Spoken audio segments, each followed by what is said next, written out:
update muna tayo sa lagay ng panahon ngayong araw ng Tuesday, August 27, 2024. Sa kasalukuyan nga itong southwest monsoon o habagat nakakaapekto na dito sa may Central Luzon, sa may Southern Luzon, pati na rin sa may Visayas area. So asahan nga natin na magiging maulan pa rin dito sa area ng Metro Manila, dito rin naman sa area ng Calabarzon, sa may Bicol region, sa may Mimaropa, pati na rin sa may Visayas. So asahan nga natin mas malakas yung mga paulan mostly sa western section ng mga nabanggit natin, particularly sa may Palawan, sa may Occidental Mindoro, pati na rin sa may Antique, Aklan, pati na rin sa may Iloilo, Guimaras at Negros Occidental. Kaya yung mga kababayan natin na nakatira sa mga landslide at flood-prone areas, pati na rin yung mga inuulan ng mga nakaraan pa ay pinag-iingat ga natin sa mga banta ng pagbaha o pagguho ng lupa. Para naman sa lagay ng panahon sa nalalabing bahagi ng ating bansa, asahan naman natin yung partly cloudy to cloudy skies condition at may mga tsansa ng mga localized thunderstorms. Sa kasalukuyan nga rin ay wala tayong namomonitor na low pressure area or bagyo sa loob or malapit sa ating Philippine Area of Responsibility.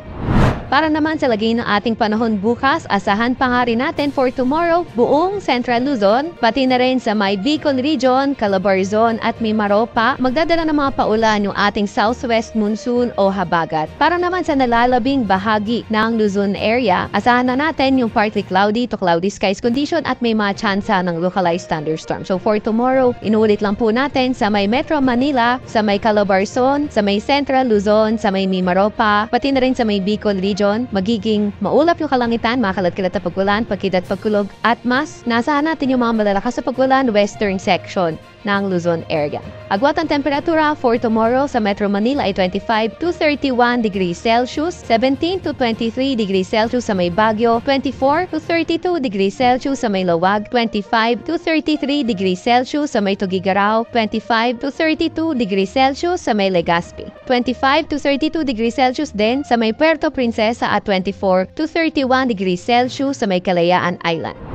Para naman sa lagay ng panahon bukas, Visayas at Mindanao area, for tomorrow asahan pa nga rin natin na magiging maulan sa may Visayas area. Para naman sa may Mindanao area, partly cloudy to cloudy skies pa nga rin tayo, mga tsansa na mga localized thunderstorms na kailangan natin pag-ingatan. Agwat at temperatura for tomorrow sa may Cagayan de Oro at Tacloban ay 25 to 32 degrees Celsius. Sa may Davao naman ay 25 to 33 degrees Celsius, 25 to 33 degrees Celsius din naman sa may Cebu, at 24 to 33 degrees Celsius sa may Zamboanga. Wala pa rin tayong nakataas na gale warning sa kahit na anong baybayin ng ating bansa.